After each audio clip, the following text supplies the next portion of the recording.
Hello my dear students. All students are most welcome in the new journey of 11th class. So students, how are you? सभी अच्छे हैं? But I know some students are disappointed due to coronavirus because कुछ two exams आपके रह गए, ठीक है, जिन्होंने बहुत ज़्यादा हार्ड वर्क किया था, बहुत ज़्यादा मेहनत की थी, ठीक है, वो obviously disappoint होंगे.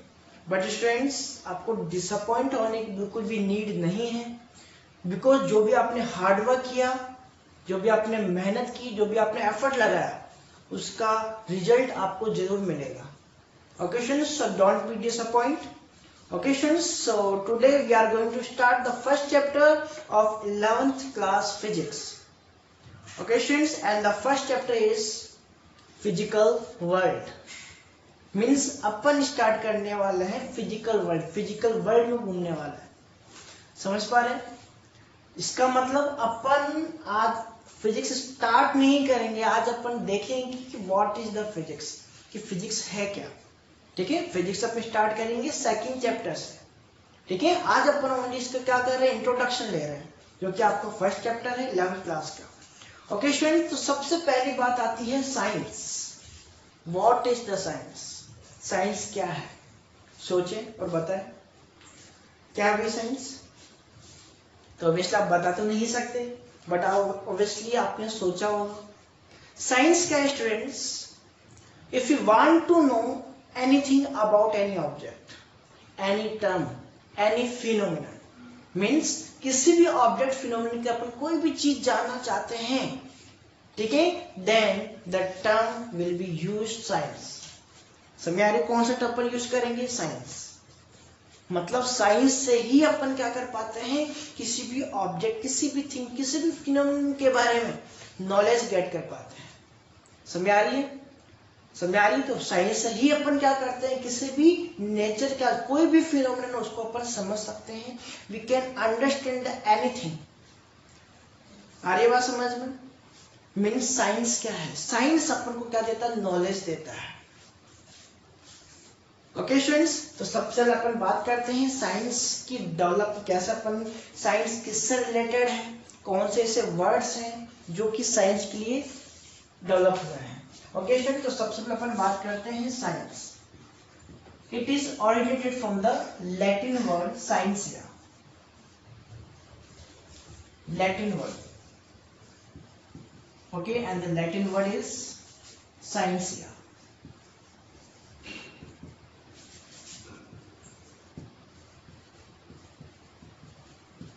लैटिन वर्ड साइंसिया, जिसका मीन है स्टूडेंट्स नॉलेज.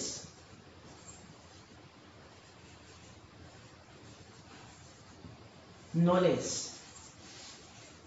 बात समझ पा रहे? मीन्स ये हुआ कि साइंसिया से ही अपने पास क्या बना है, साइंस वर्ड, और इसका मीन क्या है, नॉलेज. मतलब कि नॉलेज गेट करना ही क्या है, साइंस है. ठीक है, अगर मैं इसी की बात करूं, Sanskrit. In the Sanskrit, the science is called Vijnana. Vijnana. Okay friends, and इसका मीन भी क्या है, वही अंडरस्टैंड या नॉलेज अपन बोल सकते हैं. अंडरस्टैंड. बात समझ पा रहे हैं? अगर मैं बात करूं अदर वर्ड, अदर वर्ड में अगर मैं बात करूं अरेबिक, अरेबिक वर्ड, ठीक है, तो अरेबिक वर्ड में अपने पास आता है इल्म. क्या आता है बताओ? इल्म. एंड इसका मीन भी क्या है, नॉलेज. मतलब ये हुआ कि सभी का मीन क्या है, साइंस है. ये सभी क्या है, साइंस है. ठीक है, बस अपन ने क्या किया, डिफरेंट लैंग्वेजेस में इसको कहा है, बट इसका मीन क्या है, knowledge. Means science is the getting knowledge.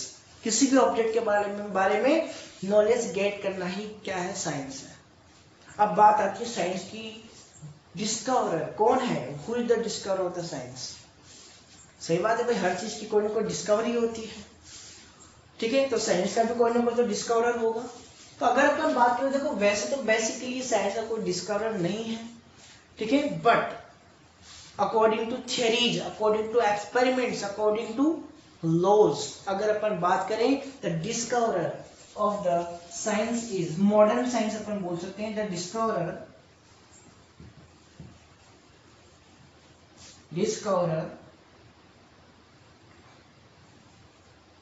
of modern science is Galileo Galilei.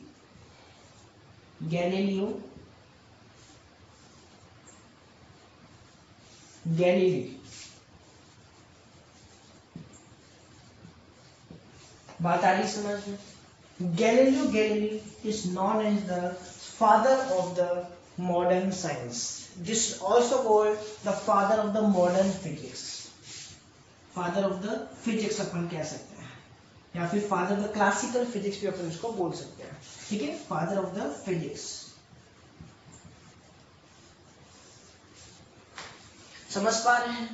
अब गैलीलियो के बारे में ऑब्वियसली अभी तक आपने ज्यादा कुछ नहीं पढ़ा होगा, बट अगर अपन बात करें न्यूटन से पहले या फिर अदर साइंटिस्ट से पहले, ग्रेविटेशन, रिलेटिव मोशन के बारे में जिन्होंने स्टडी की थी, जिन्होंने बताया था, वो कौन थे? Galileo Galilei. बात आ रही समझ में? So the Galileo Galilei is called the father of the modern science and the physics. बोलो कोई दिक्कत है? कर सकते हैं, ठीक है. तो ये तो बात है अपने पास साइंस रिलेटेड कुछ टर्म्स की. बट अब अगर मैं बात करूं what is the science, what is science, हटा दें इसको, नोट कर देते हैं स्टूडेंट. जो भी अपन इसमें बोर्ड पे जो भी लिख रहे हैं उसको आप नोट करते जाएं, ठीक है. डिस्कवरी, देखो अगर मैं डेफिनेशन की बात करूं स्टूडेंट, तो साइंस अपने पास क्या है? It is the attempt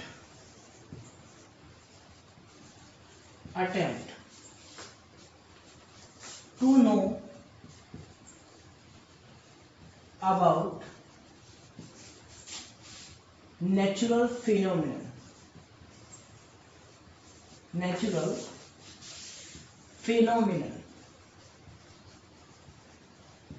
It is the attempt to know about the natural phenomenon in detail as much as possible. बात आ रही है समझ में? मतलब साइंस क्या है? It is the attempt to know about the natural phenomenon, किसी भी फिनोमिनन के बारे में जानना, natural phenomenon in the detail में उसके बारे में जानना. समझ आ रही? मतलब किसी भी चीज के बारे में जानना, चाहे वो डिटेल में हो, ठीक है, या फिर जितना भी अपन उसके बारे में जान पा रहे हैं, वो सब क्या है? साइंस है. समझ आ रही? जैसे अगर अपन एग्जांपल की बात करें,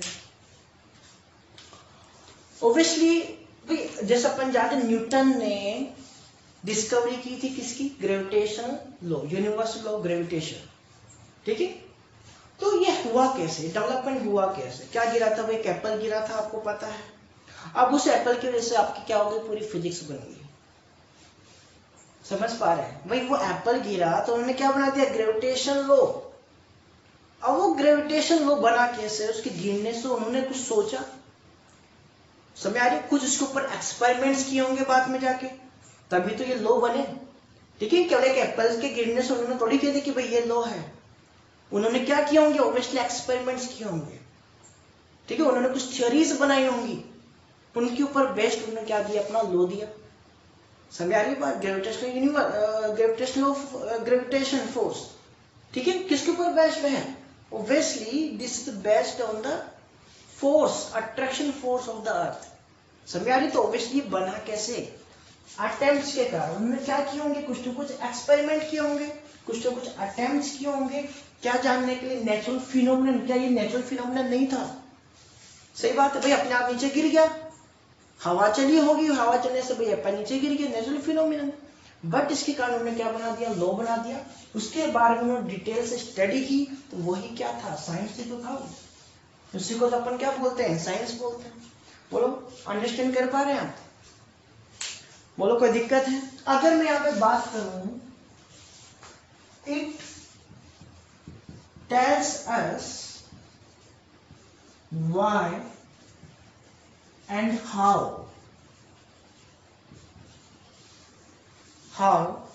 the objects behave. मतलब समझ में आ रहा है? It tells us why, कि क्यों, ऐसा क्यों हुआ। भाई एप्पल नीचे गिरा तो उन्होंने सोचा क्या कि ऐसा क्यों हुआ। समझ पा रही है बात? ठीक है, तो ये क्या करता है, अपन को वाई के बारे में बताता है, अपन को हाउ के बारे में, कि कैसे हुआ। जब अपन कुछ कंक्लूजन पे पहुंचेंगे तो अपन को क्या पता चलेगा कि ये हुआ क्यों, कैसे हुआ। समझ आ रही है? जब उनको पता लगा कि भाई यहाँ पे एक फोर्स एग्जिस्ट कर रहा है between the any object in the universe and this is the gravitational force, तो उन्होंने क्या कहा, yes how it is possible, कि ये अपने पास क्या होगा, कैसे पॉसिबल है। तो उन्होंने ऐसा सोचा होगा, तो बाद में उन्होंने क्या निकाला, इसका रिजल्ट निकाला कि भाई gravitation force is the responsible for this. इसका आंसर मिला कि नहीं मिला? बात आ रही है समझ में? तो क्या था अपन, it tells us why and how the objects behave and modification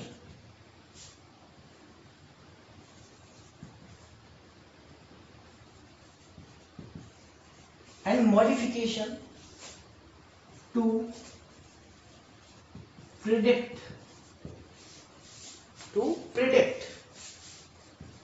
the future. बात आ रही है समझ में? कि क्या करता है, मॉडिफिकेशन, मॉडिफाई, भाई कोई भी ऑब्जेक्ट में कुछ भी हुआ उसका क्या करना, मॉडिफिकेशन, मतलब उससे रिलेटेड लॉज निकालना, उसके अंदर जो भी कुछ हो सकता है ट्रांजिशन, उसके अंदर कुछ भी अपन को नॉलेज मिल सकती है, वो नॉलेज क्या करना, गेट करना, और क्या करना, फ्यूचर प्रिडिक्ट करना। And to predict the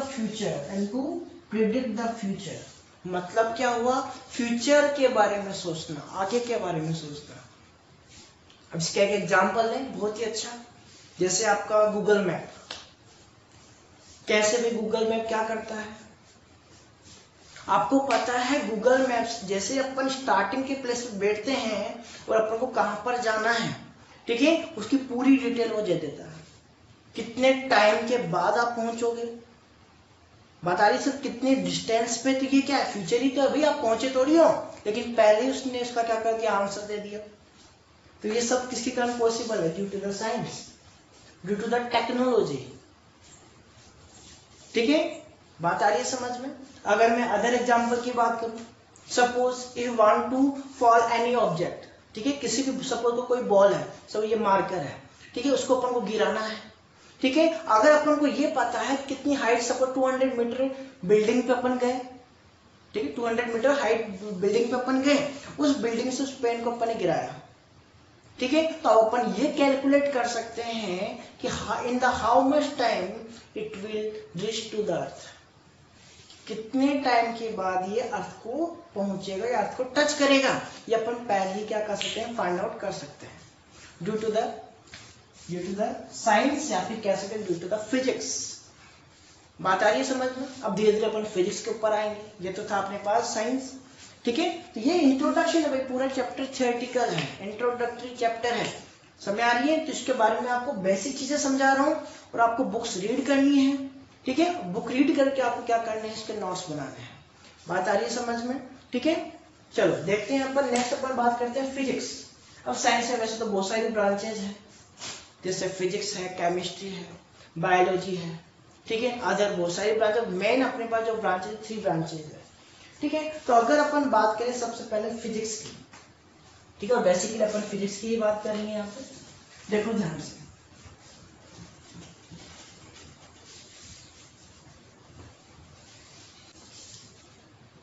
So now we will discuss that what is physics.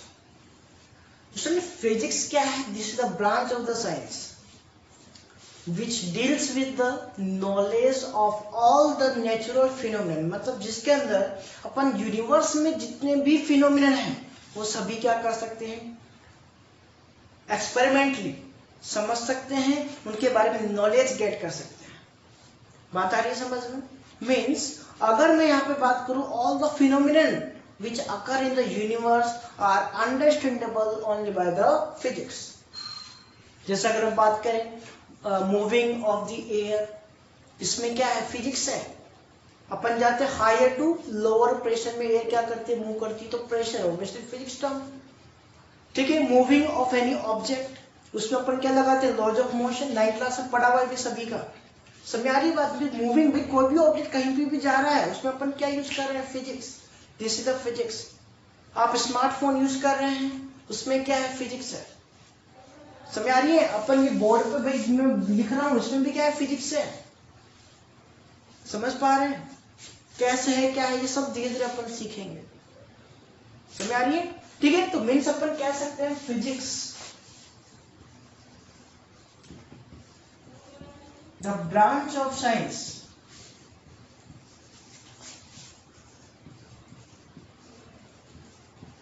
in which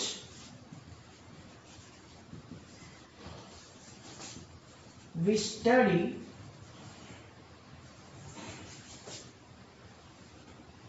about all the phenomena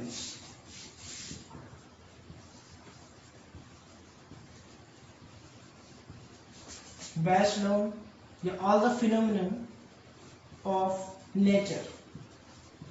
इस नेचर के अंदर जो भी फिनोमेना हो रहे हैं वो सब अपने पास किस में आएंगे, बताओ, साइंस, फिजिक्स के अंदर। ओके स्टूडेंट्स, अगर मैं यहाँ पे बात करूं फिजिक्स किन वर्ड से अपने पास बना हुआ है वो अपन देखते हैं। अगर मैं बात करूं Greek word physics, Greek word कौन सा है, this is the Greek word.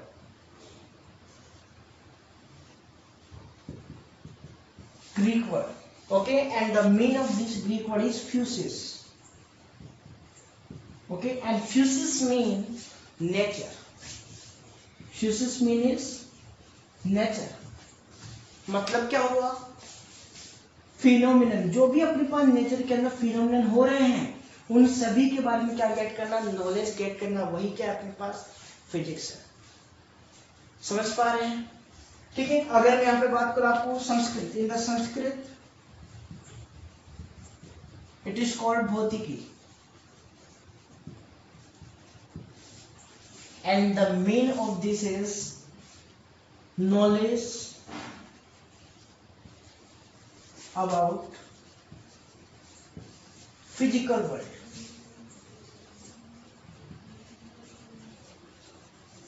Physical world means भाई फिजिकल वर्ल्ड का मतलब क्या है, मतलब जो भी नेचर के फिनोमिनन हो रहे हैं वो सब की नॉलेज अपन किससे मिलती है, बताओ, फिजिक्स से मिलती है। तो फिजिक्स भाई बहुत लंबी चौड़ी क्वांटिटी है, इसमें कोई छोटी मोटी चीज नहीं आती। सारे जो भी फिनोमिनन हैं, ठीक है, वो सब अपने पास किससे, भाई रेज, अपन ऑब्जेक्ट को देख पाते हैं, वो सब किससे रिलेटेड है, फिजिक्स से रिलेटेड है, जिसको अपन ऑप्टिक्स में स्टडी करते हैं, reflection, refraction, total internal reflection sorry, ठीक है, all is about the physics, सभी क्या है, फिजिक्स है। समझ पा रहे, ठीक है। अगर मैं यहाँ पे बात करूं all the laws and experiments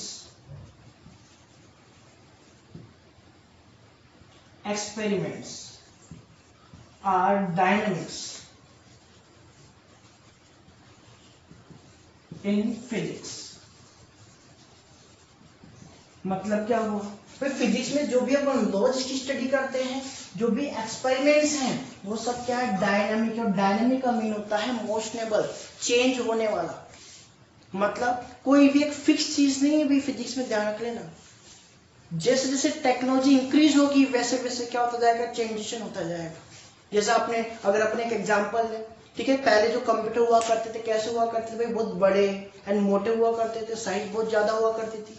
but धीरे धीरे क्या हुआ, टेक्नोलॉजी का इंक्रीमेंट हुआ, ठीक है, साइंस की नॉलेज बढ़ी, फिजिक्स की नॉलेज बढ़ी, तो उससे क्या हुआ कि अपने पास इनकी साइज है वो क्या हो गई, डिक्रीज हो गई, एंड फीचर क्या हुए, इंक्रीज हो गए, ठीक है। उससे अपने पास थोड़े छोटे कंप्यूटर आए, उसके बाद अपन जानते हैं टैबलेट्स आए, मोबाइल फोन आ गए, कंप्लीट कंप्यूटर मोबाइल फोन हो गया, ठीक है। तो ये सब क्या है, ये सब क्या है, तो अपन ने क्या कहा था, laws and experiments are dynamics. Dynamics का मतलब जो चेंज होता रहे, ठीक है, this is not static, not static, static नहीं है, फिक्स नहीं है।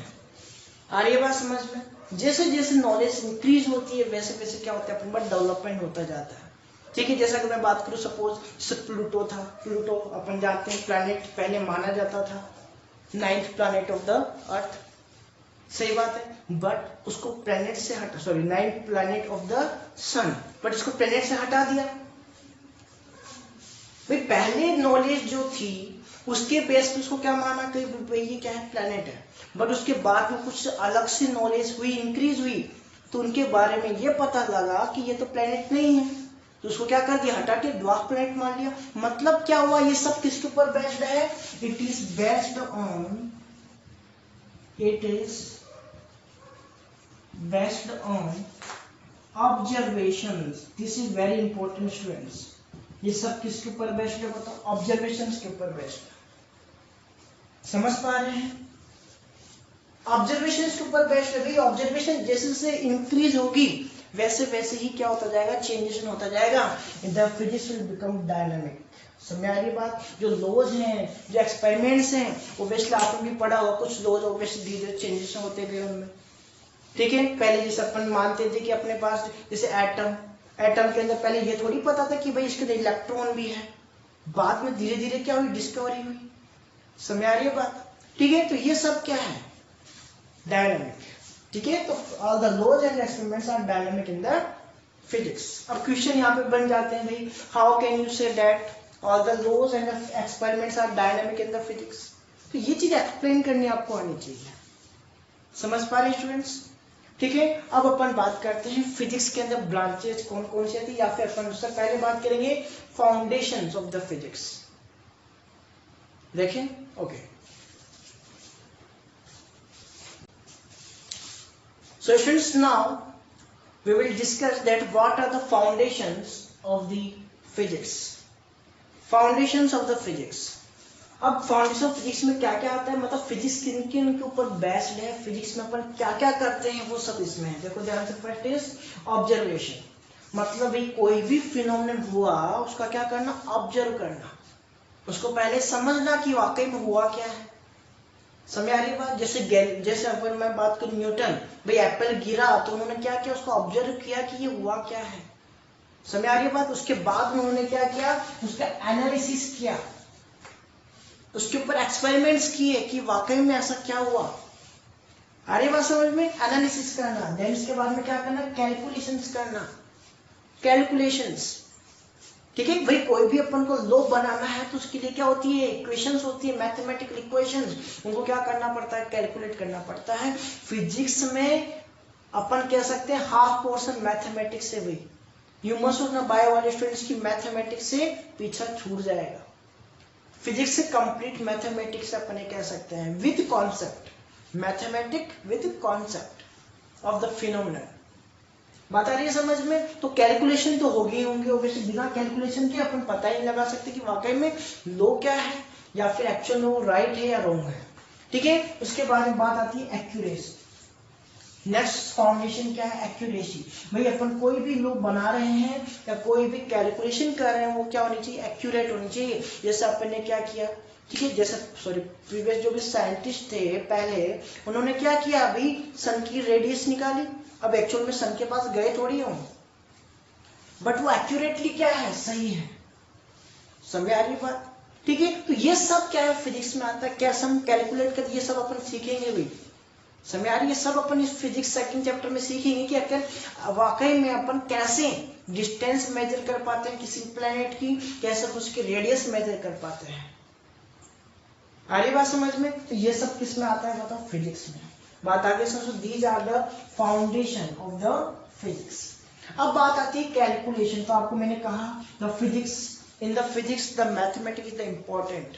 यस बिल्कुल, दिस इज वेरी इंपॉर्टेंट। भाई इंटर रिलेटेड है दोनों, फिजिक्स के बिना मैथमेटिक्स का काम नहीं चल सकता और मैथ के बिना फिजिक्स का काम नहीं चल सकता। समझ पा रहे हैं? देखो अगर मैं यहां पे आपको बोलूं कि mathematics is the language of physics. तो क्या ये क्या गलत है क्या? बताओ। Important line, mathematics is the language of physics. भाई कोई भी अपन को लॉ बनाना है, कोई भी डेरिवेशन अपन को करना है, तो वो सब किसके ऊपर बेस्ड होगा? मैथ के ऊपर बेस्ड। मैथ की टर्म्स उसमें यूज, वही एडिशन करेंगे, वही सब्ट्रैक्शन, वही अपन लॉस लगाएंगे। बात आ रही है समझ में? ऑब्वियसली फिजिक्स के अंदर मैं बात करूं, लैंग्वेज क्या है? मैथमेटिक्स है। कोई दिक्कत? ठीक है। और अगर मैं मैथ की बात करूं, this is very important for the physics. Okay students, तो यहाँ पे अपन बात करें तो mathematics is the are inter related. अब यहाँ पे मैं बात करता हूँ मैथमेटिक्स फिजिक्स से कैसे रिलेटेड है। भाई अगर फिजिक्स नहीं होगी तो मैथमेटिक कैलकुलेशन कहाँ काम आएंगे? अपन ये जो मैथ पढ़ते हैं क्यों पढ़ते हैं? सारी आगे कैलकुलेशंस के लिए पढ़ते हैं। समझ आ रही? जो भी फिजिक्स साइंस जिसके पास पीसीएम है वो क्यों मैथ पढ़ रहा है? क्योंकि आगे जाके उसको अगर रिसर्चर वगैरह में जाता है वो, तो कैलकुलेशन करनी पड़ेगी आगे जाके। समझ आ रही बात? तो ऑब्वियसली मैथ उसको जानना जरूरी है। इसका मतलब क्या हुआ? Without physics all the mathematician are jobless. सही बात है भाई। अगर फिजिक्स नहीं कोई मैथमेटिक्स का कोई काम है? बिल्कुल नहीं है। तो इसका मतलब क्या हुआ? Both are inter related to each other. बोलो कोई दिक्कत है? ठीक है। Now we will discuss the basic branches of the physics. देखो ध्यान से, branches of physics.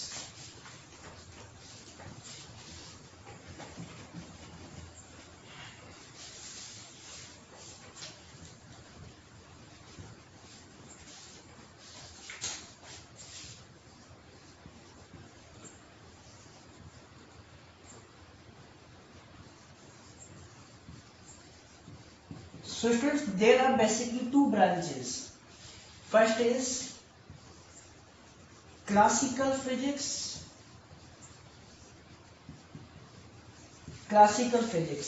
Okay, and the second is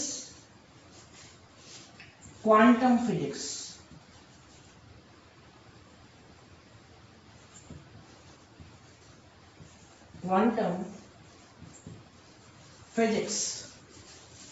इसको अपन कहते हैं modern physics. This is also called modern physics. अगर मैं यहां पे बात करूं एक्चुअली ये है क्या? Classical physics and the quantum physics. These are the two branches and in this physics all the laws are experiments are old का मतलब अपन कह सकते हैं the physics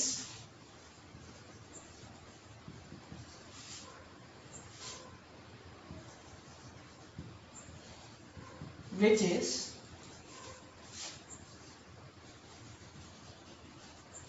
before या विच इज डिस्कवर्ड अपन कह सकते हैं, विच इज एक्सप्लेन्ड बोल सकते हैं, before 19th century.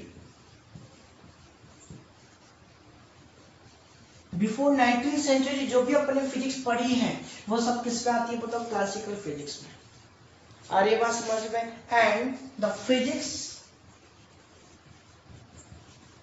After 19th century, या फिर कह सकते हैं from the 19th century, from 19th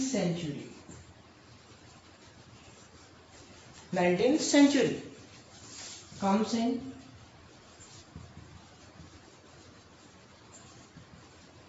quantum physics. बोलो बात आ रही है समझ में? मतलब ये क्या है? मॉडर्न फिजिक्स है जो भी अपन प्रेजेंटली पढ़ रहे हैं, या प्रेजेंट के जो भी टेक्नोलॉजी अभी डेवलप हो रही है वो किसके कारण डेवलप हो रही है? Quantum physics. ऐसा नहीं इसके कारण नहीं हो रही, इसके कारण भी हो रही है। ठीक है। बट जो भी अपन ने पहले, जैसे अगर मैं बात करूं motion of the planets around the sun, obviously काफी पहले डिस्कवर हो चुका है। तो ये सब किस में आता है? ये आता है अपने पास क्लासिकल फिजिक्स में। अरे बस अगर मैं आपको बोलूं कि जो न्यूटन्स लॉ ऑफ ग्रेविटेशन थे, न्यूटन ने जो भी ग्रेविटेशन के फॉर्मूले दिए वो सब किसके अंदर आते हैं बताओ? क्लासिकल फिजिक्स में। आ रही बात समझ में? ठीक है, अगर मैं यहाँ पे बात करूं जो भी अपन एटम्स के बारे में प्रेजेंट टाइम में भी स्टडी कर रहे हैं, ठीक है, वो सब किसके अंदर आते हैं बताओ? क्वांटम फिजिक्स में। समय 19th सेंचुरी के अंदर ही तो डिस्कवर हुआ था है अपने पास एटम। ठीक है, एटम्स के बारे में जो भी जैसे इलेक्ट्रॉन प्रोटॉन की डिस्कवरी थी वो कब हुई थी? 19th century. मतलब ये हुआ कि क्वांटम फिजिक्स में अपन क्या स्टडी कर सकते हैं? एटम्स के बारे में। या फिर अगर मैं बात करूं relative theory of the Albert Einstein. Albert Einstein ने अभी आपके इसके बारे में पता नहीं, लेकिन धीरे धीरे आप आगे पढ़ोगे इनके बारे में। ठीक है, तो अभी आपको समझना है कि एक्चुअली ये है क्या, डिफरेंस क्या है। अल्बर्ट आइंस्टीन ने रिलेटिव मोशन की थियरी दी थी। रिलेटिव मोशन समझ आ रही कि एक ऑब्जेक्ट के रेस्पेक्ट में अदर ऑब्जेक्ट कैसे मूव करता है, या फिर कोई भी ऑब्जेक्ट मूव कर रहा है तो उसको साउंड में क्या क्या चेंजेस आता है, वो सब अपने पास क्या अल्बर्ट आइंस्टीन के ऊपर बेस्ड है। आर्य भाषण तो वो सब किस में आता है बता? क्वांटम फिजिक्स में। इलेक्ट्रोस्टैटिक्स अपन किसमें पढ़ते हैं? ठीक है, इलेक्ट्रोस्टैटिक्स से रिलेटेड कई चीजें जो कि अपने पास है, जैसे न्यूक्लियस, ठीक है, about the electron, about the motion of the electron, about the motion of the atom. बात आ रही समझ में? ठीक है, वो सब किस में आती है बताओ? Quantum physics. ओके स्टूडेंट्स, ऐसे अपन मैं क्लासिकल फिजिक्स की अगर मैं बात करूं, इन this physics we will discuss the macroscopic physics. It includes, it consists macroscopic physics. Macroscopic का मतलब क्या है? मैक्रोस्कोपिक का मतलब लार्ज स्केल है। इसका मतलब क्या है? Large scale. लार्ज स्केल का मतलब क्या हुआ कि भाई जो भी लॉ बना, जो भी फिनोमेनन बना, जो भी थियरी बनी, वो कंप्लीट यूनिवर्स के अंदर अप्लाइड है। जैसा कि मैं एग्जांपल दूं, मोशन। भाई मोशन, कोई भी ऑब्जेक्ट मूव कर रहा है तो आप उसके ऊपर क्या लगाओगे? लॉज ऑफ मोशन लगाओगे, इक्वेशंस ऑफ मोशन लगाओगे। चाहे कोई भी ऑब्जेक्ट मूव करे, चाहे इलेक्ट्रॉन मूव करे, ठीक है, अगर उसको डिस्टेंस निकाले तो आप क्या लगाओगे? मोशन का फॉर्मूला लगाओगे। बोल लगाओगे कि नहीं? तो वो क्या है? ऑब्जेक्ट, हर ऑब्जेक्ट के लिए अप्लाई है। मतलब ये फॉर्मूला या फिर ये जो लॉज है क्लासिकल फिजिक्स है, वो क्या है? मैक्रोस्कोपिक है, लार्ज स्केल पे यूज होती है, किसी पर्टिकुलर ऑब्जेक्ट के लिए यूज नहीं होती है। बोला आ रही है बात समझ में? ठीक है, so it is used for the large scale. Okay, but this is, it consists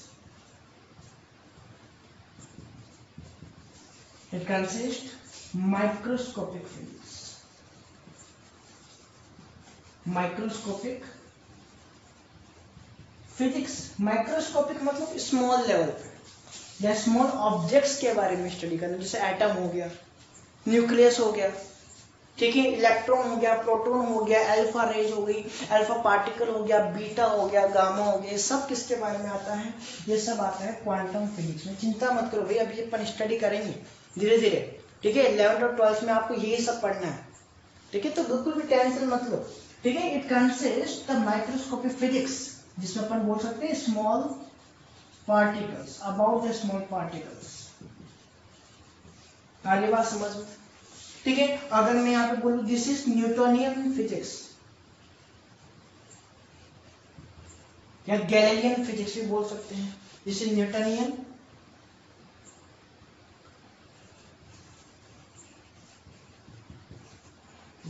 Newtonian physics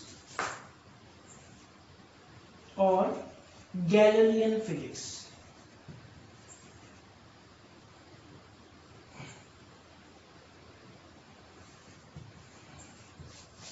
Galilean physics, ठीक है, वैसे अपन इसको बोल सकते हैं this is the Einsteinian physics. समझ आ रही बात? This is Einsteinian physics.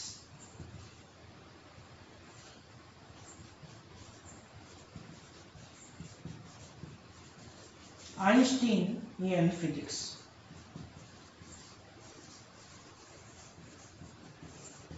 आ रही बात समझ में? तो अगर मैं यहां पे बात करूं अपन कह सकते हैं, वैसे तो देखो इसमें थ्योरीज बहुत सारी हैं, इसमें भी थ्योरी बहुत सारी, तो उसके ऊपर अपन नहीं जाएंगे, ठीक है। अगर मैं यहाँ पे बात करूं, इट इज अप्लाइड या इट इज अप्लाइड फॉर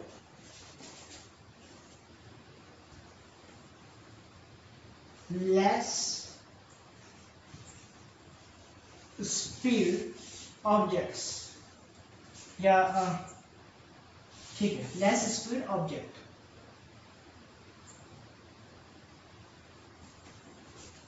या फिर ऐसे लिख लो, this is applied for objects with slow speed. बोला आ रही है बात समझ में? मतलब जो भी ऑब्जेक्ट अपने पास धीरे धीरे मूव करते हैं, या फिर अपन के जो भी फिनोमेनन धीरे धीरे होते हैं, वो सब किस में आते हैं? Classical physics. जैसे मैं बात करूं वेदर का चेंज होना, जैसे मैं बात करूं क्लाइमेट का चेंज होना, वो सब क्या है अपने पास? क्लासिकल फिजिक्स है। आ रही बात समझ स्टूडेंट्स? ठीक है। अगर मैं इसके अंदर बात करूं, इसके लिए क्या आएगा बताओ? For the fast moving object, it is used for the fast moving object. जैसे मैं बात करूं speed of light, dual nature of the light, ये सब अपन किसके में स्टडी करते हैं? क्वांटम फिजिक्स में। समझ पा रहे हो? लाइट अपने पास, लाइट का अगर मैं बात करूं, नॉर्मल बातें जो रिफ्लेक्शन वगैरह है, वो तो किसमें है? क्लासिकल फिजिक्स में। But dual nature of the light, जिसके बारे में आपने पढ़ा होगा कि it behaves as a wave nature and as a particle nature, उसमें क्या आएगा बताओ? ये किसमें आएगा? क्वांटम फिजिक्स में। बोलो समझ पा रहे हैं क्या डिफरेंस अपन? है कोई दिक्कत? अगर मैं यहाँ पे बात करूं, इट कैन बी एक्सपीरियंस, देखो यहाँ पे जगह नहीं है, बट अब मैं समझा रहा हूँ क्या है तो समझना। Classical physics, it can be explain by the general feel and perception. मतलब क्या हुआ, सपोज कोई भी टू ऑब्जेक्ट्स हैं, ठीक है, मैंने उनको हाथों में लिया, तो उनके वेट को मैं पता लगा सकता हूँ, फील कर सकता हूँ, क्या बताओ? Yes, we can feel the weight of the objects. समझ पा रहे हो? तो क्लासिकल फिजिक्स में क्या आता है? It can be explain, it can be analyze by the general feel and perception. बोलो समझ पा रहे हो? Okay, but this physics can not be explain by the general perception and the feel. इसको अपन फील से पता नहीं कर सकते हैं भाई। इस माइक्रोस्कोपिक पार्टिकल के लिए, एटम जो दिखता ही नहीं है अपन को, किसके लिए ये? For the atom, nucleus, electron, mesons, जो अपन देख ही नहीं सकते, we can't see these objects, these particles, ठीक है। तो भाई कैसे मेजर करोगे? फील से है? कोई जादू थोड़ी है कि फील हो गया कि पता लग गया सब कुछ, नहीं। We can't predict this type of physics by the general feel and perception. बोलो समझ पा रहे हैं अपन? ठीक है स्टूडेंट, तो ये अपने पास कुछ डिफरेंस थे मॉडर्न एंड क्लासिकल फिजिक्स में, ठीक है। और भी डिफरेंस है, ठीक है, धीरे धीरे अपन समझेंगे। आगे देखिए, चलो।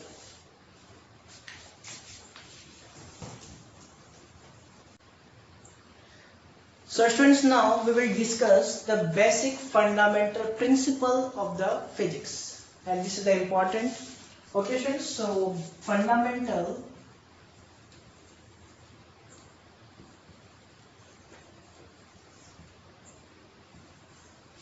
principles of physics,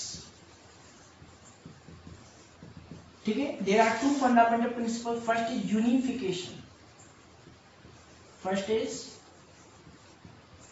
unification, and the second is रिडक्शिएशन।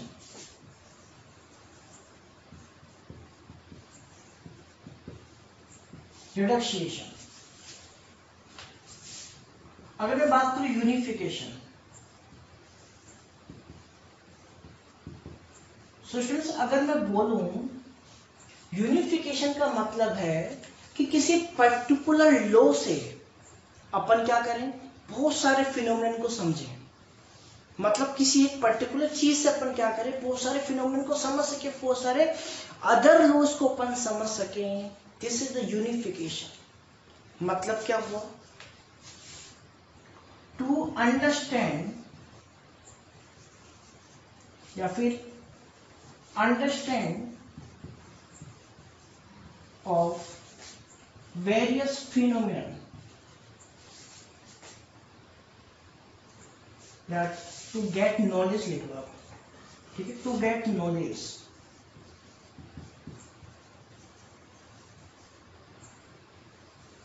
of various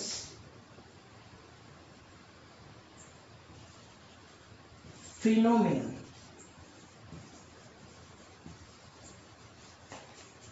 to get knowledge of various phenomena by any few particular laws या few laws, by few laws। बात समझ आ रही है, ठीक है, कुछ लॉ या फिर किसी पर्टिकुलर लॉ से अपन यूनिवर्स के वेरियस फिनोमिना, बहुत सारे फिनोमिना को क्या कर सके, समझ सके, या फिर मोर देन 2 फिनोमिना को समझ सके, तो वही क्या है, यूनिफिकेशन। मतलब समझ में आ रहा है, मतलब ये हुआ जिस सब। चलो एक एग्जांपल अपन लेते हैं। एग्जांपल है कि जैसे अगर मैं बात करूं ग्रेविटेशनल फोर्स, सभी ने पढ़ा है in the 9th class, you have studied about the gravitational force. तो ग्रेविटेशनल फोर्स से अपन को और क्या क्या पता चलता है बताओ। Gravitational force explains first free fall. क्या फ्री फॉल को समझाता है? बोलो सही बात है। क्या इसी से अपन वेटलेसनेस को समझते हैं? ऑब्वियसली आपने पढ़ा है इसके बारे में। क्या इसी से अपन मोशन ऑफ प्लैनेट के बारे में स्टडी करते हैं? क्या इसी से अपन मोशन ऑफ सैटेलाइट के बारे में स्टडी करते हैं? बोलो सही बात है। मतलब क्या हुआ है, ग्रेविटेशनल फोर्स में इतने सारे फिनोमेनन को समझाया, इससे भी बहुत सारे इसके यूज है भाई, बहुत सारे यूज है। किसके भाई? बॉयंसी फोर्स, बहुत सारे यूज है इसके। किसके? ग्रेविटेशनल फोर्स के। मतलब ये हुआ कि इस पर्टिकुलर लॉ से या पर्टिकुलर अपन किसी फोर्स से क्या कर रहे हैं, इतनी सारी चीजें समझ पा रहे हैं। तो this is the unification, this is the unification students. समझ रहे? पहला एग्जाम्पल मैंने इसी का लिया जिसके बारे में आप जानते हो। एग्जाम्पल और भी बहुत हैं, जैसा कि मैं बात करूं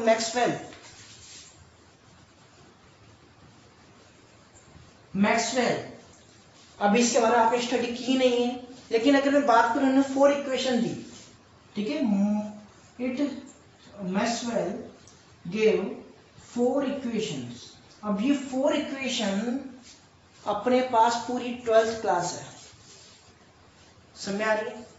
मतलब ये हुआ कि भाई अगर मैं बात करूं, मैक्सवेल ने 4 इक्वेशन दी, तो फर्स्ट इक्वेशन से, by the first equation we can explain the electrostatics,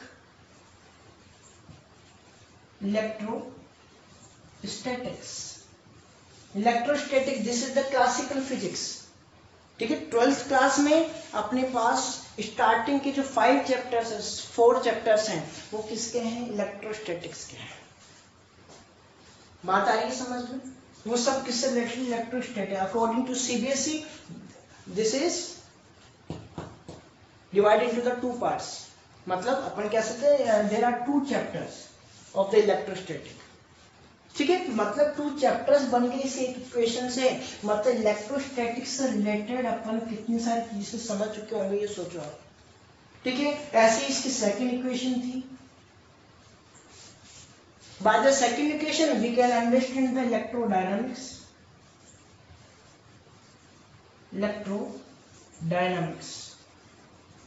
बात आ रही है समझ में? मतलब इलेक्ट्रोडायनेमिक्स में अपन स्टडी करते हैं मूवमेंट ऑफ चार्ज, जो कि आपने 10th क्लास में पढ़ा है, करंट एंड मैग्नेटिज्म, ये सब अपन ने किसके अंदर पढ़ा? इलेक्ट्रोडायनेमिक्स। ये क्यों पढ़ते हैं अपन? किससे पढ़ रहे हैं? सेकंड इक्वेशन से। उसमें आपके थ्योरीज थी, लेकिन जब आप 12th क्लास में जाएंगे तो अपन ये सभी पढ़ने वाले, इक्वेशंस पढ़ने वाले हैं।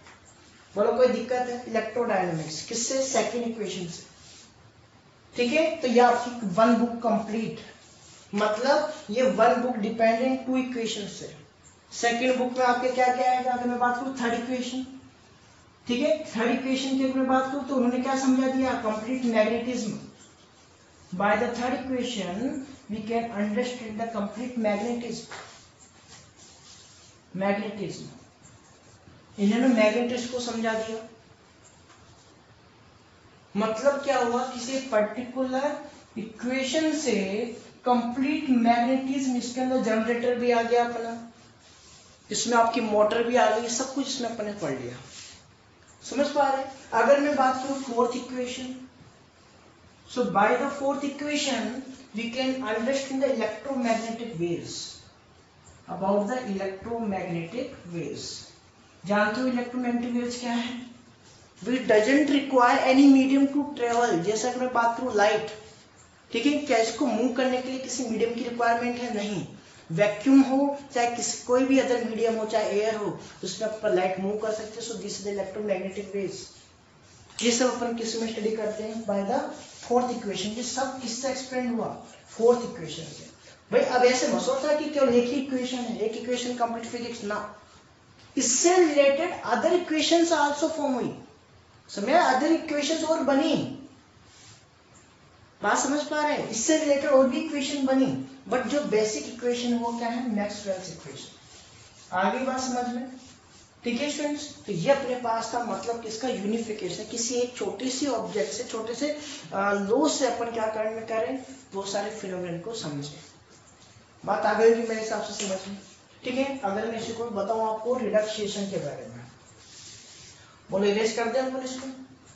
स्टूडेंट्स इसके आपको नोट्स बनाने हैं, बुक आपको रीड करनी है, ठीक है। Then after reading the book you will make the notes of this chapter. Okay students, ठीक है, पहले आप नोट्स बनाएंगे, ओके। अगर हो सकेगा तो मैं भी आपको नोट्स प्रोवाइड करूंगा, देखते हैं। अभी मैं इसके लिए कुछ नहीं बोलूंगा, लेकिन आगे हो सकता है मैं आपको नोट्स प्रोवाइड कर पाऊं।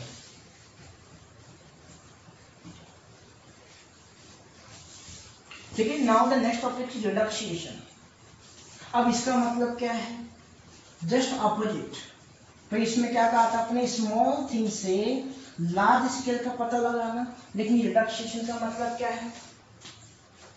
यहां पर देखो, to get the knowledge, to get knowledge of whole system, to get the knowledge of whole system by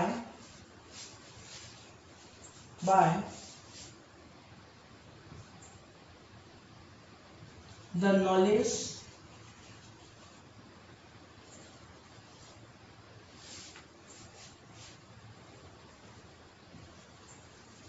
of small parts.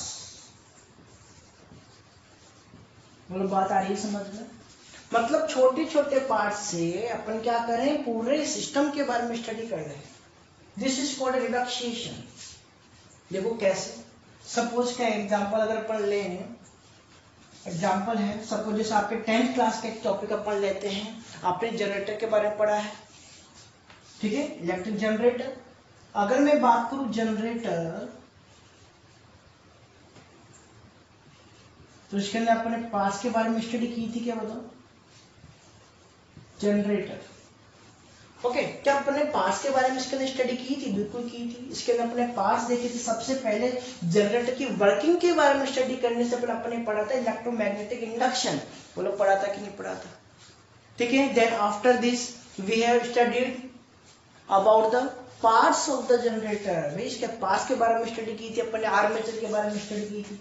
बोलो सही बात है, आर्मेचर याद है आपको? ओके। सेकंड अपन ने स्टडी की थी इसके स्लिप रिंग्स। बोलो की थी। इसके अपन ने इसके पार्ट्स के बारे में बात की थी, मैग्नेट्स है, मैग्नेट्स। बोलो की थी कि नहीं की थी? बात आ रही है समझ में? ठीक है। ऐसे ब्रशेस, बहुत सारी चीजें थी। बोलो कोई दिक्कत है? तो मतलब क्या हुआ कि अपन स्मॉल पार्ट से समझने के बाद अपन ने क्या कहां तक पहुंचे? जनरेटर तक पहुंचे। मतलब ये हुआ by the getting knowledge of the small parts we can get the knowledge of whole part, मतलब होल सिस्टम के बारे में अपन क्या कर पाते हैं, स्टडी कर पाते हैं, और इसी को अपन क्या बोलते हैं, रिडक्शिएशन। तो ये प्रिंसिपल है भाई, अगर आपको फिजिक्स को जानना है तो छोटे से छोटी चीज के बारे में आपको जानना पड़ेगा, तभी आप उसके बारे में जो अपने पास एक होल सिस्टम है उसके बारे में आप समझ सकते हैं। बोलो समझ पा रहे हैं? ठीक है, सो दिस इज द रिडक्शिएशन। बोलो डिफरेंस समझ में आ रहा है दोनों के अंदर, कर सकते हैं? ठीक है, अब देखो अपन बात करते हैं next topic, scope and excitement of the physics. Next topic is scope and excitement, कि भाई फिजिक्स में क्या क्या स्कोप है, क्या क्या अपन को सीखने को मिलने वाला है। Okay, what will be study in the physics. So let's see, topic क्या है, स्कोप एंड एक्साइटमेंट।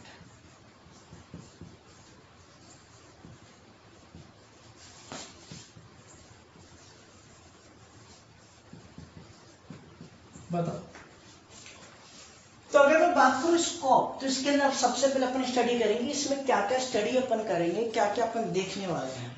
ठीक है, तो अपन जानते हैं कि अपने पास जो फिजिक्स है इसके 2 पार्ट्स हैं। बोलो सही बात है, फिजिक्स के कितने पार्ट्स हैं, 2। अगर मैं आपको बोलूं first is the microscopic level, first is at the macroscopic level,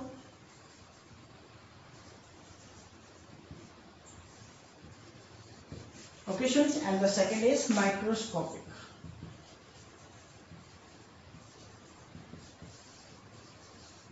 बोलो कोई दिक्कत?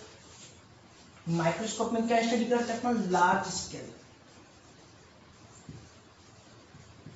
ओके स्टूडेंट्स, तो इसमें क्या क्या आता है वो अपन देखते हैं। फर्स्ट अगर मैं बात करूं mechanics, first is the mechanics, मतलब अपन इसमें स्टडी करते हैं मैकेनिक्स, मतलब mechanics is all about the motion. Mechanics किससे रिलेटेड है बताओ, मोशन से, मतलब जो भी मोशनेबल ऑब्जेक्ट है, जो भी मूवेबल ऑब्जेक्ट है, all the objects come in the mechanics, सभी किस में स्टडी करते हैं अपन, मैकेनिक्स में। Okay students, next is thermodynamics. Thermodynamics, अब थर्मोडायनेमिक्स क्या है, थर्मो मीन्स टेम्परेचर से रिलेटेड। ठीक है स्टूडेंट्स, डायनामिक्स मतलब ट्रांसफर ऑफ हीट, एक्चुअल में डायनामिक्स का मतलब होता है चेंजेशन। मूवेबल मतलब टेम्परेचर का क्या करना चाहिए, अब टेम्परेचर थोड़ी चेंज करता है, चेंज होता है क्या, हीट। हीट क्या करती है, मूव करती है from one place to another place. So this is the thermodynamics. अभी अपन देखेंगे इसमें अपन क्या क्या स्टडी करेंगे। ठीक है स्टूडेंट्स, ये दोनों जो टॉपिक है आपके 11th क्लास के टॉपिक है। 11th क्लास में फिजिक्स में अपन मैकेनिक्स के बारे में स्टडी करेंगे एंड थर्मोडायनामिक्स, यही दो ही अपने पास ब्रांचेज हैं। ओके स्टूडेंट्स, नाउ नेक्स्ट अगर मैं बात करूं branch,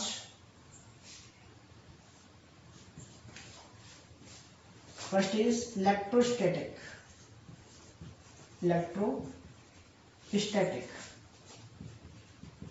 okay, and the second is electro, भाई माइक्रोस्कोपिक के बारे में अभी बात नहीं कर रहे अपन बात कर रहे हैं अभी किसकी, macroscopic. Okay students, and the next is electrodynamics.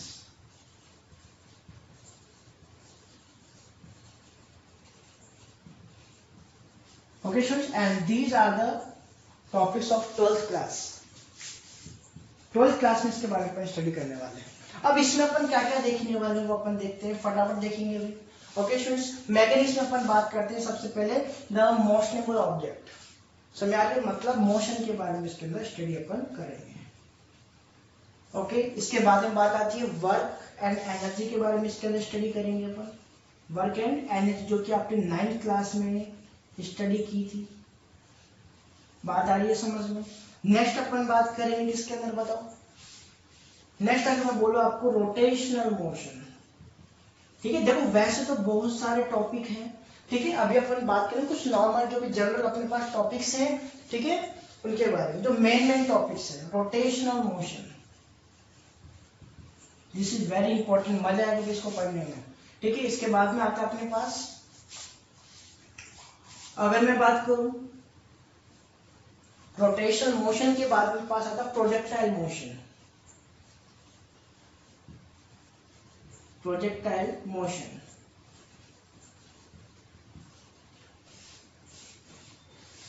Okay student, ऐसा पर बात कर सकते हैं।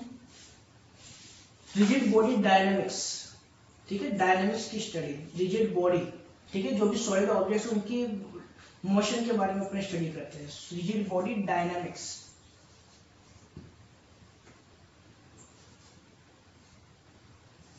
बात आ रही है समझ में, ठीक है। So these are the some chapters of the mechanics.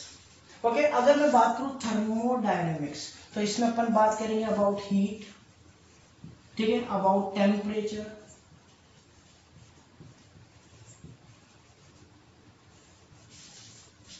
Okay, about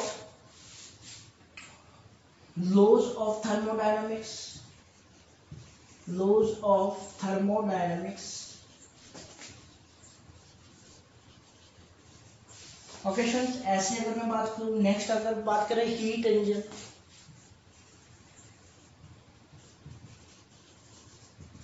and etcetera.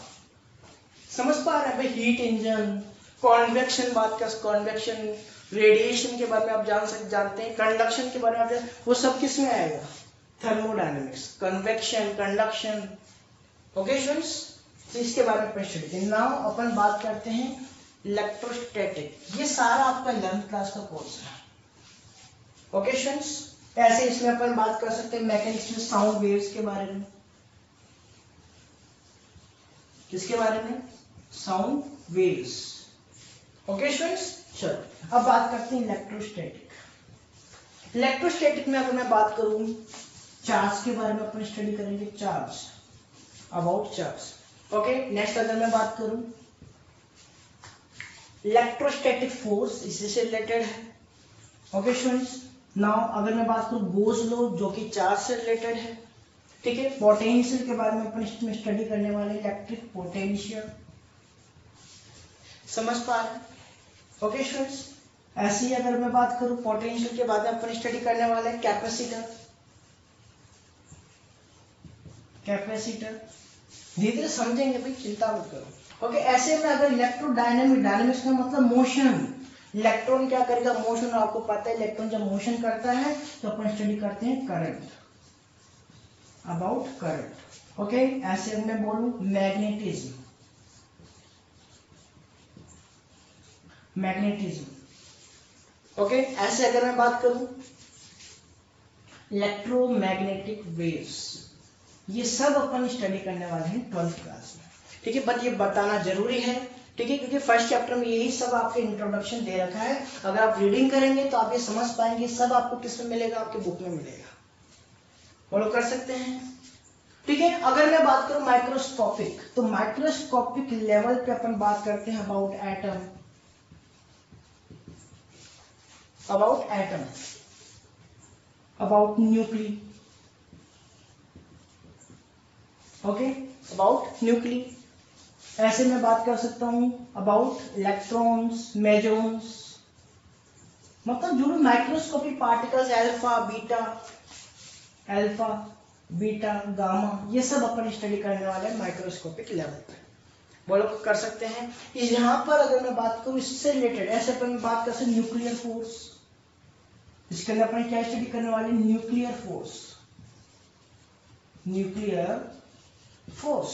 तो ये सब अपन पास स्टडी होगी माइक्रोस्कोपिक लेवल पे। मतलब वैसे तो अगर अपन बात करें आपके 11th एंड 12th में इसका बहुत ही कम पार्ट आने वाला है, ठीक है, थोड़ा सा पार्ट है जो कि अपन देखेंगे। मोस्टली आपके सारा ये कंप्लीट पार्ट है 11th एंड 12th के अंदर। बोलो कोई दिक्कत, ठीक है। चलिए अब आगे अपन बात करेंगे, नेक्स्ट टॉपिक देखते हैं। तो students, we have discussed the scope in the physics. Physics के अंदर क्या क्या ब्रांचेज हैं, कौन कौन से टॉपिक्स हैं, उनके बारे में अपन ने स्टडी की। Now we will discuss the excitement in the physics, कि फिजिक्स में भाई एक्साइटमेंट क्या है, क्या अपन को अच्छा लगता है फिजिक्स में, क्यों अपने पास इंटरेस्ट है फिजिक्स के लिए, ठीक है। सो फर्स्ट अगर मैं बात करूं, to understand the daily life phenomenon, yes, we can understand the daily life phenomenon by the physics. समझ पा रहे हैं भाई, समझ सकते हैं आप ये चीजें भाई। डेली लाइफ फिनोमिनन जैसे अपन बात की वेदर चेंजेशन, क्लाइमेट चेंजेशन, समझ आ रही है बात? ठीक है, कोई भी चीज हो रही है भाई वो सब किसमें से रिलेटेड है? फिजिक्स से रिलेटेड है। ओके स्टूडेंट्स, कोई भी ऑब्जेक्ट मूव कर रहा है, ठीक है, डीजल इंजन, ये सब किससे रिलेटेड है? फिजिक्स से रिलेटेड है। ठीक है, करंट जैसे अपने बात करें बल्ब का ग्लो करना, समझ आ रही है बात? ठीक है, it all depends on the physics. अगर मैं बात करूं सपोज जैसे कोई भी ड्रॉप है, ड्रॉप, कोई भी ड्रॉप, चलो एक छोटा सा एग्जांपल लेते हैं। सपोज कोई भी ऑब्जेक्ट ऊपर से नीचे गिर रहा है, तो क्या डेली फिनोमिनन है? बिल्कुल जनरल, होते रहते हैं काम। इसका मतलब ये है, ये सब किस सब एक्सप्लेन कर सकते हैं? Yes, by the physics. Because देखो इसका आंसर जानते हैं अपन कि गिरा क्यों? Due to the gravitation. Result किसने दिया? फिजिक्स ने दिया। तो this is the excitement in the physics. आ रही बात समझ में? ओके स्टूडेंट, जनरल सी चीजें हैं। नेक्स्ट अपन बात करते हैं कंडक्टिंग एक्सपेरिमेंट्स। ऑब्वियसली अगर मैं बात करूं, ऑब्वियसली आप अभी 11th-12th में एक्सपेरिमेंट्स करने वाले हूं। Obviously this is the different excitement. सही बात है कि एक अलग ही है ना ये चीज, एक्साइटमेंट। तो ऑब्वियसली एक्सपेरिमेंट्स करने में क्या होता है? इंटरेस्ट आता है। समझ आ रही है बात? So this is the excitement. Okay, and the next is application of the laws. समझ आ रही है? मतलब जो भी अपन ने लॉज बनाए फिजिक्स के, उसको क्या करना? अदर थिंग्स बनाने के लिए यूज करना, to modify the laws, to modify the technology, to modify the things. Okay students, so this is only possible by the physics। ठीक है, सो this is the excitement of the physics कि अपन क्या करते हैं? न्यू न्यू थिंग्स अपन इसे बनाते हैं, new new things discover करते हैं। जैसे अगर मैं बात करूं, पहले टेलीफोन आता था, आपको पता है, जो ओल्ड टेलीफोन था। उसके बाद में क्या है? Cellular phone. उसके बाद में क्या है? स्मार्टफोन। बोलो, समझ पा रहे हैं? उसके बीच में वायरलेस फोन भी था, ऑब्वियसली अभी भी है। ठीक है, तो ये सब क्या है? Technology, this application of the laws. उन लॉज का, पहले जो लॉज था उसको अपने क्या क्या यूज किया, या फिर अपन कह सकते हैं we use the new technology. समझ आ रही? ठीक है, नेक्स्ट अपन बात करते हैं फ्यूचर प्रिडिक्शन। बिल्कुल, this is very important. Future prediction का करना मतलब इस टेक्नोलॉजी फिजिक्स को यूज करके अपन क्या कर सकते हैं? फ्यूचर प्रिडिक्ट कर सकते हैं, सोच सकते हैं कि हाँ भाई इसका ये आंसर होने वाला है। जैसे मैंने एक एग्जाम्पल दिया था आपको, गूगल मैप। बोलो, बताया था इसके बारे में। गूगल मैप से अपन क्या करते हैं भाई, कहीं पे जाना हो तो पहले अपन को पता चल जाता है कि भाई इतने टाइम के बाद अपन वहां पहुंचने वाले हैं। तो वो सब किसके कारण possible? Due to the calculation of the physics. अरे बात समझ में? So these are the excitement in the physics. बोलो, कर सकते हैं, कोई दिक्कत? ठीक है, तो इसको अपन ज्यादा लंबा नहीं खींचेंगे। नेक्स्ट अपन बात करते हैं टॉपिक की, क्योंकि देखो स्टूडेंट्स थ्योरेटिकल चैप्टर है। ओके, तो इसके अपन जो टर्म्स हैं, जो इसके पॉइंट्स हैं, वो अपन डिस्कस कर रहे हैं। Okay students, and you have to read the chapter. ठीक है, and you have to understand the chapter obviously. और उसके बाद में आपको क्या करना है? इसके नोट्स बनाने हैं। बोलो, समझ में? बिल्कुल ज्यादा कोई वो नहीं है, थ्योरेटिकल चैप्टर है, डेफिनेशंस है, आप इजीली इसको सॉल्व कर सकते हैं, कर सकते हैं। Okay students, so now is अपन बोल सकते हैं physics and technology. Physics and technology, भाई इन दोनों का क्या रिलेशन है? बिल्कुल दोनों का very very, this both are interdependent to each other. भाई सभी एक दूसरे से क्या इंटरडिपेंडेंट है दोनों। कैसे? फिजिक्स क्या जनरेट करता है? टेक्नोलॉजी को जनरेट करता है। भाई फिजिक्स के अपन लॉज पढ़ेंगे, फिजिक्स की थ्योरीज पढ़ेंगे, तभी तो यहाँ तक पहुंचे। भाई क्या पहले वाले लॉज अगर अपन नहीं पढ़ते, क्या तो आज स्मार्टफोन होता अपने पास? अगर टेलीफोन नहीं बना होता, ठीक है, तो क्या स्मार्टफोन बना होता? बोलो, समझ पा रहे हैं अपन? So physics generates the technology. अपन क्या बोल सकते हैं? Physics generates the technology. बोलो, बात आ रही है समझ में? फिजिक्स ही किसको जनरेट करता है? टेक्नोलॉजी को जनरेट करता है। या फिर अपन बोल सकते हैं physics is required to develop the technology. बोलो, बात आ रही है समझ में? कर सकते हैं। अगर मैं यहाँ पे बात करूँ, सपोज क्या क्या एग्जाम्पल अपन ले, क्या एग्जाम्पल ले सकते हैं बताओ। जैसे अभी मैंने आपको एग्जाम्पल दिया स्मार्टफोन, स्मार्टफोन का अपन एग्जाम्पल लिया, ठीक है। तो this is the very important कि अपन अगर फिजिक्स के लॉज अपन स्टडी कर रहे हैं then we can generate the technology. बोलो कोई दिक्कत, ठीक है। अगर मैं यहाँ पे बात करूँ इसके अपोजिट रिलेशन की, तो अपन कह सकते हैं द नीड ऑफ टेक्नोलॉजी। अगर टेक्नोलॉजी की जरूरत अपन को पड़ेगी तो क्या अपन फिजिक्स को याद नहीं करेंगे? है, फिजिक्स का डेवलपमेंट नहीं होगा क्या? न्यू फिजिक्स नहीं बनेगी क्या? देखो ध्यान से समझना, अगर मैं बोलूं द नीड ऑफ टेक्नोलॉजी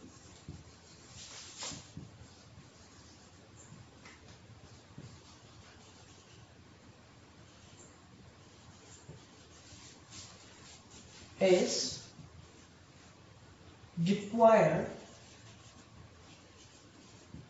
या फिर बोल सकते हैं इज द स्टेप या is the first step, the basic step to rise the physics. बोलो ये बात आई क्या समझ में? मतलब ये हुआ कि अगर अपन को नीड, टेक्नोलॉजी की नीड है तो ऑब्वियसली फिजिक्स में क्या होगा? राइज होगा, फिजिक्स इंक्रीज होगी। कैसे? सपोज पहले, सबसे पहले अपने पास था स्टीम इंजन, याद है सभी को?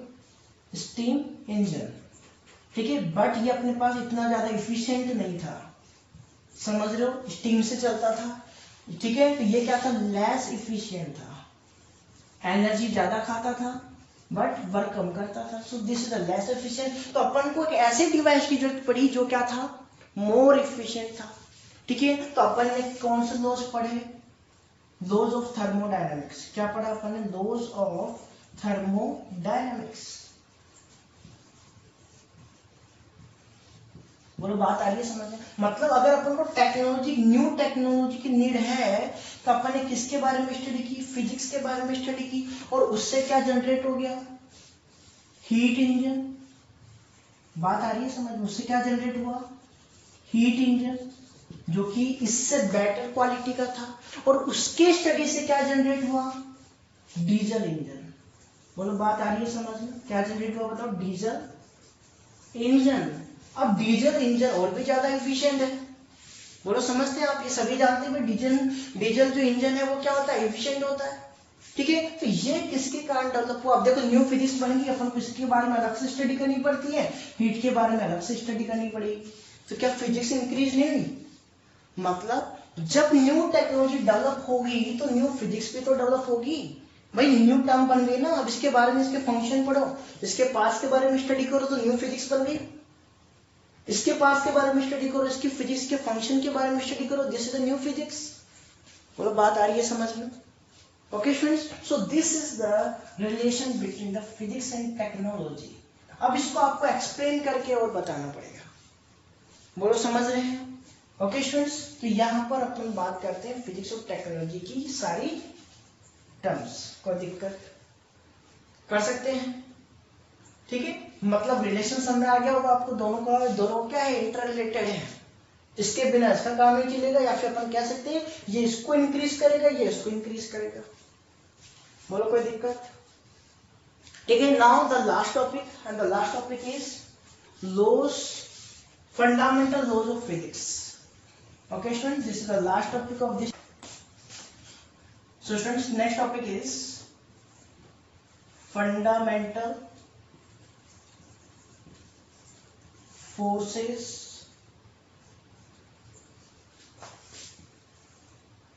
of physics. Okay, so students, there are four fundamental forces. Okay, so first is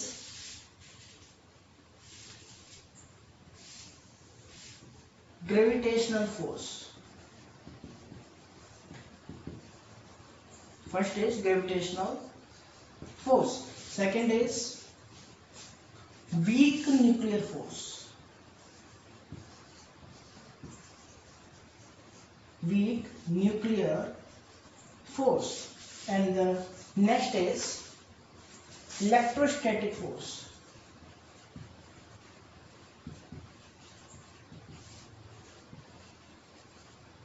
Okay, and the last is strong nuclear force.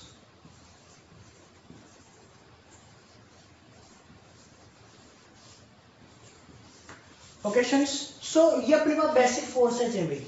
अगर अदर में फोर्सेज की बात करूं, these all the other forces are dependent या फिर बोल सकते हैं generated by the these forces. ठीक है, तो बेसिक जो फोर्स है वो क्या है अपने पास 4 है। अगर मैं बात करूं फर्स्ट ग्रेविटेशनल फोर्स, तो आपको पता है gravitational force acts between two objects present in universe. बोलो ये आपको पता है, बोलो बताने की जरूरत है, सभी को पता है यूनिवर्स में भाई जितने भी ऑब्जेक्ट हैं सभी में क्या है ग्रेविटेशनल फोर्स। इस मार्कर में भी ग्रेविटेशनल फोर्स, इस बोर्ड में भी क्या है gravitational force, but due to the small mass this is not affected. बात आ रही है समझ में? ये क्या नहीं करेगा, अफेक्ट नहीं करेगा। बोलो कोई दिक्कत समझ आ रही है? ये क्या लगता है टू ऑब्जेक्ट्स के बीच में ऑब्वियसली। ठीक है, नेक्स्ट अगर मैं बात करूं, this is the attractive force. क्या आपको पता है this is the attractive force? मेरे हिसाब से इसको बताने की जरूरत नहीं है। ओके, अगर मैं नेक्स्ट बात करूं, this is the weakest force. This is the weakest force. भाई बहुत स्मॉल फोर्स है, भाई ज्यादा स्ट्रॉन्ग नहीं है, वीक फोर्स है। अपन ऑब्जेक्ट को ऊपर ले जा सकते हैं कि नहीं? अगर स्ट्रॉन्ग होता तो अपन को बहुत ज्यादा मेहनत करनी पड़ती, बट अपन इजीली ले जा सकते हैं। ये क्या है due to the small weakest force. तो आगे बात समझ लें। नेक्स्ट अगर मैं बात करूं, this is the long distance force. This is very important भाई, long distance force. We can say for the infinite. आपको ये चीज पता है कि जो सन है क्या प्लैनेट्स को अट्रैक्ट करता है, due to this this planets revolve around the sun. So मतलब क्या है, this is long distance force, long distance तक अप्लाई होता है। तो आ रही है बात समझ में? समझ आ रही है भाई? अपने पास जो सन है अदर प्लैनेट से बहुत ज्यादा डिस्टेंस पे है, बट फिर भी वो उसको क्या कर रहा है, अट्रैक्ट कर रहा है। इसका मतलब ये क्या है, लॉन्ग डिस्टेंस फोर्स। बोलो कोई दिक्कत यहां तक कर सकते हैं? नेक्स्ट अगर मैं बात करूं weak nuclear force, this is stronger than the gravitational force. अगर मैं बात करूं स्ट्रॉन्गर देन ग्रेविटेशनल, चलो पहले अपन बात करते हैं वीक न्यूक्लियर फोर्स। इसमें क्या है ध्यान से देखते हैं भाई। ये अपने पास जो फोर्स लगता है वो लगता है बिटवीन स्मॉल पार्टिकल्स या फिर बोल सकते हैं small atoms, okay, and nucleus.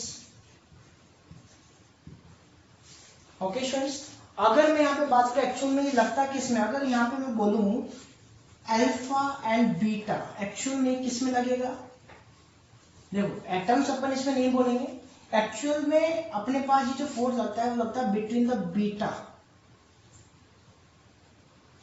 Beta particles. समझ में आ रही है बात? Beta rays, alpha beta gamma. अभी इनके बारे में आपने ऑब्वियसली स्टडी तो नहीं की है, लेकिन आपको पता है अल्फा की अगर मैं बात करूं अल्फा रेज क्या है, these are the positive raise.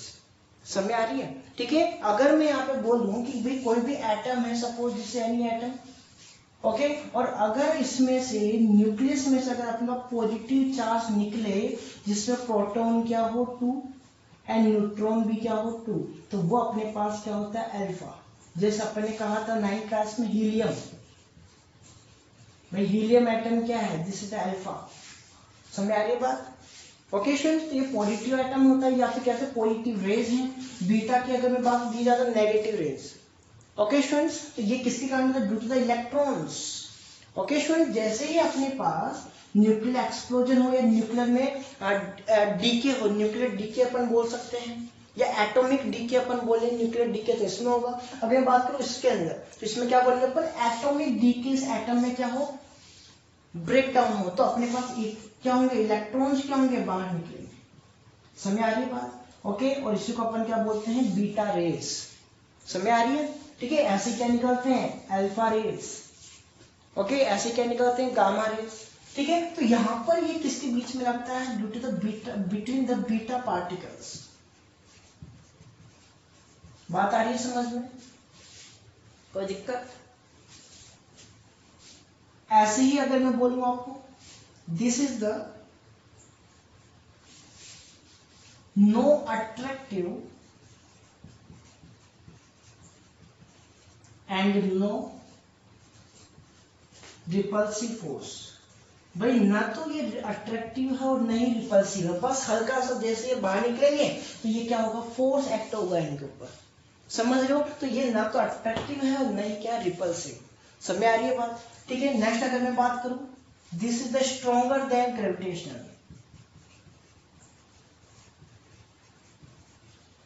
Stronger than gravitational, कोई दिक्कत, ठीक है। एंड अगर मैं बात करूं, this is the very very short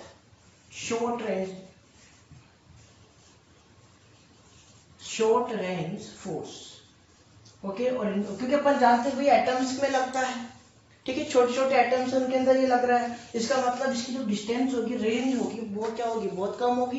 तो अगर मैं रेंज की बात करूं तो अप्रोक्स में अपन बोल सकते हैं 10⁻⁻14 मीटर टू 10⁻⁻15 मीटर, लगभग इतने प्रकार रेंज के अंदर क्या करता है, फोर्स अट्रैक्ट होता है, सॉरी फोर्स एक्ट होगा, कोई दिक्कत है इसके अंदर, ठीक है। चलो अब मैं अगर बात करूं, नेक्स्ट आता है electrostatic force. Electrostatic force acts between the two charges, between two और मोर भी बोल सकते हैं, एक से ज्यादा चार्ज के बीच में लग सकता है, टू और मोर चार्जेस, बोलो समझ रहे हैं आप, ओके स्टूडेंट्स। अगर मैं बात करूं, दिस इज द, भाई अब देखो आपको ये चीज पता है कि पॉजिटिव को क्या करेगा, रेपेल करता है, पॉजिटिव नेगेटिव को क्या करता है, अट्रैक्ट करता है। तो ऑब्वियसली चार्ज में टू टाइप होता है, पॉजिटिव और नेगेटिव, तो ऑब्वियसली इसमें रिपल्सिव एंड अट्रैक्टिव दोनों फोर्स क्या होंगे, एक्ट होंगे। तो अपन क्या बोल सकते हैं, may be attractive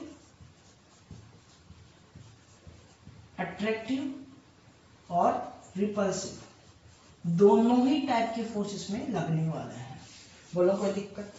and this force is stronger than both, दोनों से क्या है, स्ट्रॉन्गर है, मतलब एक्चुअल में अपन बोले तो ये इंक्रीज होता जाएगा भाई, लेफ्ट टू राइट, कोई दिक्कत भाई। इसका वीकेस्ट, इसका इससे ग्रेटर, फिर इसका इससे भी ग्रेटर, इसका सबसे ग्रेटर, ओके स्टूडेंट। तो अपन क्या बोलेंगे, ग्रेटर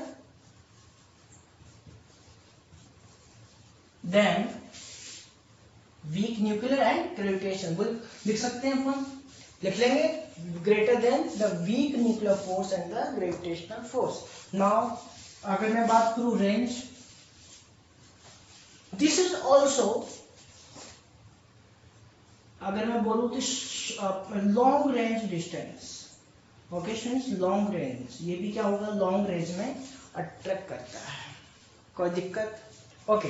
नेक्स्ट अगर मैं बात करूं स्ट्रॉन्ग न्यूक्लियर फोर्स, अब ये कौन सा फोर्स है, इसको समझते हैं पहले अपन। अब देखो यहाँ पर suppose this is the atom and this is the nucleus. अब आपको पता है न्यूक्लियस में क्या होता है, न्यूट्रॉन एंड प्रोटॉन दोनों होते हैं, क्या बताओ, न्यूट्रॉन एंड प्रोटॉन, समझ रहे हैं, कोई दिक्कत। आपको पता है भाई जो एटॉमिक नंबर होगा उतने ही नंबर ऑफ क्या होंगे, प्रोटॉन्स होंगे, ठीक है। तो ऑब्वियसली एक से ज्यादा प्रोटॉन हो सकते हैं कि नहीं, और एक से ज्यादा न्यूट्रॉन भी हो सकते हैं, ये भी आपको पता है। तो इन्हीं में क्या लगता है, अपने पास फोर्स लगता है, कैसा फोर्स, अट्रैक्टिव फोर्स, समझ आ रही बात। प्रोटॉन के बीच में अट्रैक्टिव फोर्स हो सकता है, okay, it may be between the proton, it may be between the neutron and it may be between the neutron, बोलो बात आ रही है समझ में, समझ आ रही है भाई। एटम के अंदर भी तो ये है, ऑब्वियसली इसमें अट्रैक्शन फोर्स है, अगर अट्रैक्शन नहीं होता तो ये न्यूक्लियस क्या होता, ब्रेक डाउन हो जाता, okay, and due to the break down this atom will destroy, atom ही टूट जाता भी, अगर ऐसा हो जाता तो धरती हिल जाती, समझ रहे हो, ठीक है। तो मतलब क्या है कि अपने पास ये फोर्स क्या है, एग्जिस्ट करता है किसके अंदर, इन द न्यूक्लियस, सो इसी को अपन बोलते हैं स्ट्रॉन्ग न्यूक्लियर फोर्स ये इतना स्ट्रॉन्ग है कि ये उस एटम को ब्रेक नहीं होने देगा। समझ आ रही है बात? Okay students, this force does not allow to break the nucleus, does not allow to break the atom. Okay students, ये कहां पे लगेगा? Inside the nucleus.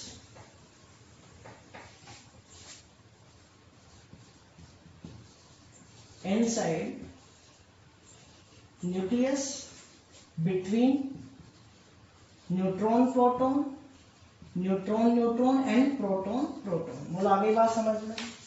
नेक्स्ट अगर मैं बात करूं, दिस इज अट्रैक्टिव, मैंने आपको कहा this is the attractive force.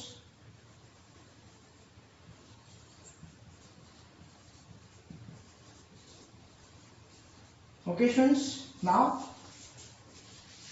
obviously this is the strongest force, strongest force। now fourth point is this is also for the short run। भाई आपको पता है न्यूक्लियस के अंदर की बात है, nucleus obviously this is very small, atom ही नहीं दिखता तो न्यूक्लियस तो वैसे नहीं दिखेगा। Okay students, so this is the very short range force. बोलो कोई दिक्कत? ओके स्टूडेंट्स, सो यही अपना आज का इंट्रोडक्शन था इस चैप्टर का।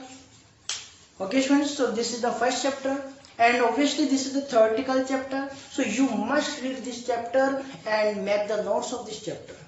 Okay students, ठीक है, जो भी आपको मैंने समझाया, जो भी आपको मैंने बोर्ड पे नोट करवाया, उसको यूज करके आपको क्या बनाना है, इसके नोट्स प्रिपेयर करने हैं self. Okay students, so this is the first chapter and in the next lecture we will start the second chapter and this second chapter is based on the units and the measurement।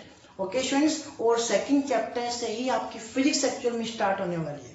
ये तो only introduction था, theoretical part था, इसलिए इसको अपन एक lecture में खत्म किया है। ठीक है, और आगे वाले जो chapters हैं उनके तो obviously आप काफी lecture बनने वाले हैं। कोई दिक्कत? Okay, so take care, bye.